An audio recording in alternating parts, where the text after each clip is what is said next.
एक गांव में एक साधु महाराज रहते थे। साधु महाराज जहां भी जाते नाम जप पर उपदेश देते थे। साधु महाराज की नाम जप पर अगाध श्रद्धा को देखकर कई लोगों ने उनसे राम नाम की दीक्षा ली। कुछ लोग तो उनके सानिध्य में रहकर ईश्वर का अनुग्रह पाने के लिए उनके शिष्य तक बन गए। एक बार साधु महाराज शिष्यों को नाम जप की महिमा सुना रहे थे। तब उन्होंने कहा कि अगर श्रद्धा हो तो राम का नाम जपने मात्र से मनुष्य सभी संकट से पार हो जाता है।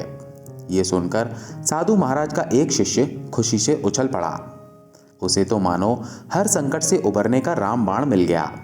वो प्रतिदिन भिक्षा के लिए नदी पार करके दूसरे गांव जाता था। इसके लिए उसे नाविक को 4 आने देने पड़ते थे। एक दिन की बात है, साधु महाराज का वो शिष्य भिक्षा के लिए जा रहा था। उस दिन दूर कहीं बारिश हुई थी, जिससे नदी में बाढ़ आई हुई थी। नाविक ने ले जाने से मना कर दिया।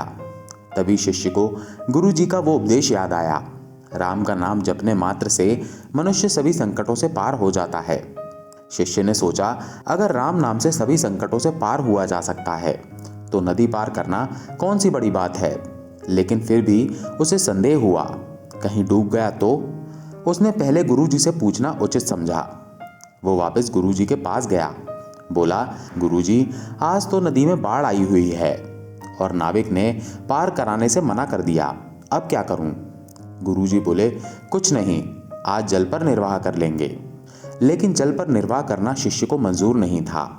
उसने गुरुजी से फिर पूछा, गुरुजी, आप कहते हैं राम नाम जपने मात्र से सभी संकटों से पार हुआ जा सकता है। क्या राम नाम से नदी भी पार हो सकती है?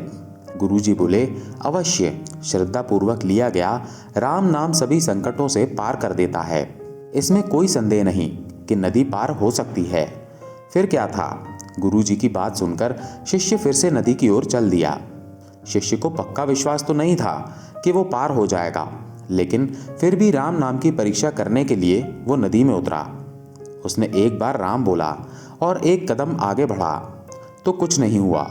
2 बार राम राम कहा और आगे बढ़ा, फिर भी उसे कोई प्रभाव नहीं दिखा। अब राम राम बोलते बोलते वो आगे बढ़ने लगा। पानी उसकी गर्दन तक आ गया। अब उसने सोचा कि राम नाम बेकार है, ये केवल लोगों को उपदेश देने के लिए है। गुरुजी तो झूठ बोलते हैं। इतने में एक बड़ी लहर आई और उसे बहा ले गई। शिष्य बेचारा गोते खाते खाते किसी तरह किनारे लगा। उसे गुरुजी पर बड़ा गुस्सा आ रहा था।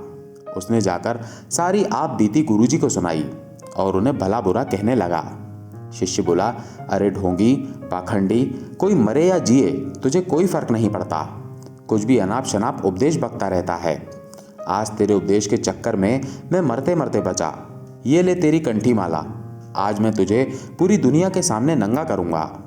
गुरुजी शांत बैठे मुस्कुरा रहे थे। ये देखकर शिष्य गुस्से से लाल हो गया। मैं जा रहा हूँ गांव वालों को तेरी असलियत बताने। ये कहते हुए शिष्य फिर से नदी की ओर चल दिया। पीछे पीछे गुरुजी भी चल दिए। जब नदी किनारे पहुंचे तो नदी उफान पर थी। शिष्य नदी के किनारे पर बैठकर नदी के शांत होने की प्रतीक्षा करने लगा। गुरुजी किनारे पर रुके बिना नदी में उतर गए। जैसे ही साधु महाराज नदी में उतरे, नदी ने रास्ता दे दिया। ये देखकर शिष्य दंग रह गया। उसे अपनी भूल समझ आ गई।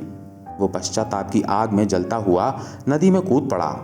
उस समय उसे जीवन की कोई परवाह नहीं थी, ना ही अपनी कोई सुधि थी। वो दौड़ता हुआ नदी पार कर गया और गुरुदेव के चरणों में गिरकर क्षमा याचना करने लगा। साधु महाराज ने उसे उठाया और गले लगा लिया।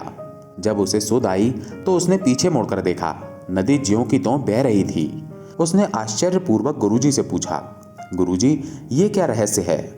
जब मैंने राम नाम जपा था तब नदी पार नहीं कर पाया, और अब जबकि मैंने कुछ नहीं जपा फिर भी नदी पार हो गई, ऐसा क्यों? गुरुजी बोले, वत्स, सब श्रद्धा का चमत्कार है। नाम तो श्रद्धा को साधने का जरिया मात्र है। तुम राम कहो या कृष्ण, उससे कोई फर्क नहीं पड़ता। अगर श्रद्धा है तो तुम्हारा कोई भी नाम या विचार तुम्हें संकटों से पार कर सकता है, और यदि श्रद्धा नहीं है तो सारे नाम बेकार हैं। गुरुजी आगे बोले, जब तुम पहली बार नदी पार कर रहे थे उस समय तुम्हें नाम में श्रद्धा नहीं, संदेह था। लेकिन अब जब तुमने उसी नाम से मुझे पार होते देखा तो तुम्हें अपनी भूल का एहसास हो गया और तुमने अपने जीवन की परवाह किए बिना समर्पण कर दिया। यही श्रद्धा है।